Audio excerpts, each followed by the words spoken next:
The top stories. Finance Minister promises income tax refunds by June. Coast Guard rescues boat crew. And local cricketers may be drug tested. Welcome to Nation News for Thursday, March the 5th, 2015.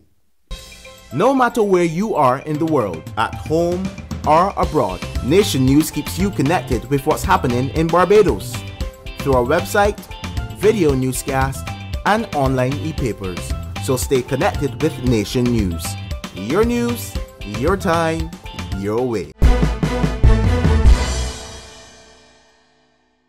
Now, if you are expecting income tax refunds, the Minister of Finance is promising that you should receive payment by the end of June. The slow pace of the delivery of the refunds for 2013 has been a sore point among taxpayers for months now. Finance Minister Chris Sinclair spoke to the issue when he was questioned during this month's Editors' Forum here at The Nation.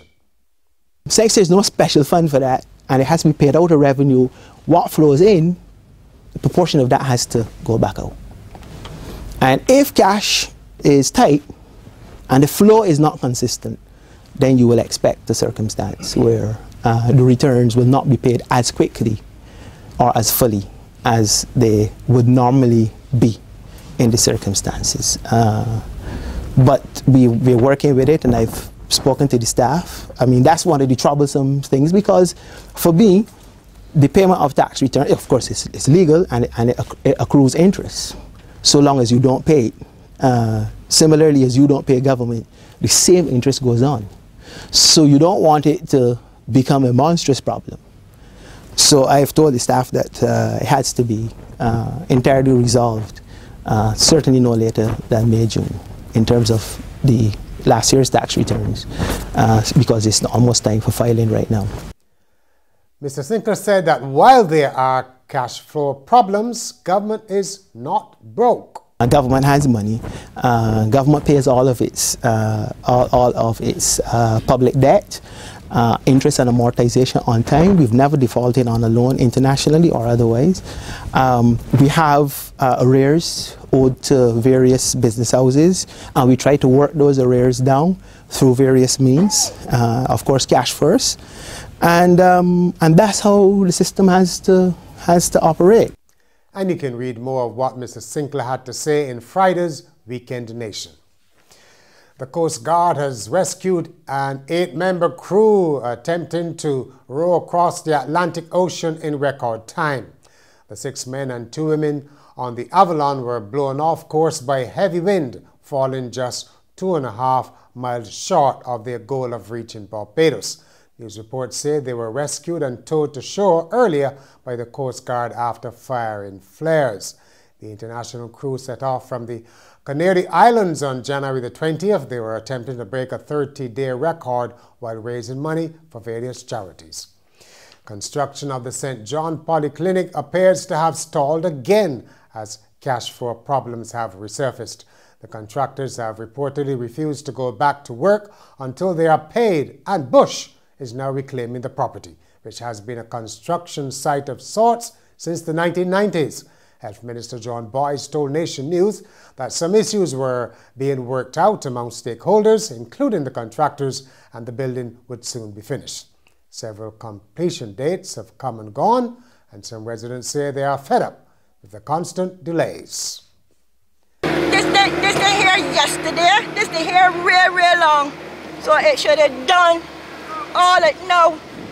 People that should be working, but I don't know what's going on. And residents' views on the St. John Polyclinic will be featured in Carlos Atwell's Street Beat in the Weekend Nation.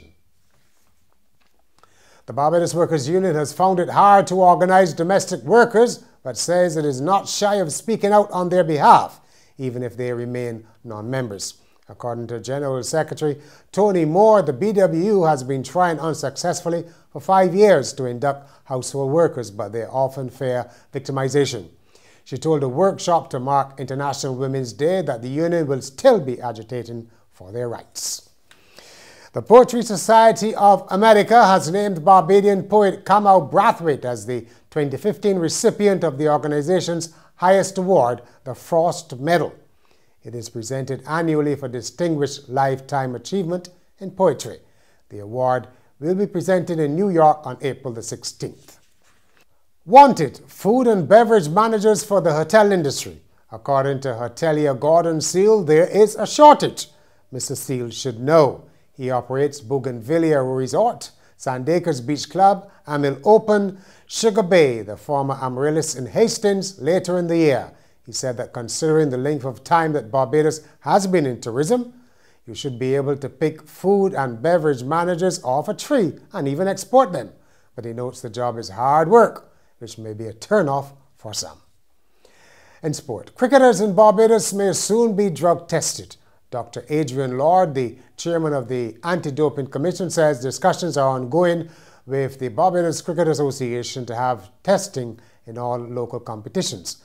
Addressing the Yorkshire Sports Club's annual award ceremony, he said drugs and alcohol have no place in sport and Barbados has to get in line with what is happening around the world. St. Leonard's boys had their turn at sports at the National Stadium on Wednesday. Andy Thornhill was there. There's one constant at the St. Leonard's Boys School Sports. It's who's going to come second to perennial champions Adams House. Today it was no different.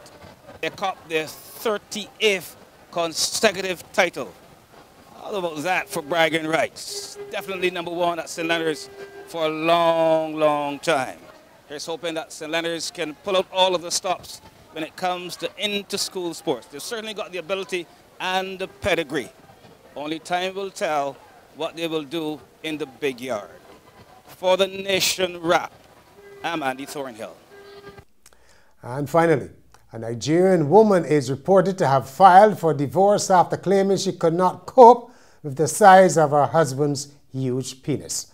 Mother of three, Aisha Danu Power from Nigeria's Zamfara state, had been married to Ali Maizanari for just 1 week when she asked a Sharia or Islamic court for an annulment, and she cited his massive member as the sole reason, according to the Tribune newspaper. The housewife is reported to have told the court how she tied the knot with Ali following the breakdown of her first marriage. But problems arose after she moved into his parents' home. That's when she realized it was all a bit too much. More pain than pleasure. And that's Nation News for Thursday. For more news, your time, your way, log on to nationnews.com as well as YouTube, Facebook, and Twitter. And remember to pick up the Weekend Nation on Friday or subscribe to our e-paper.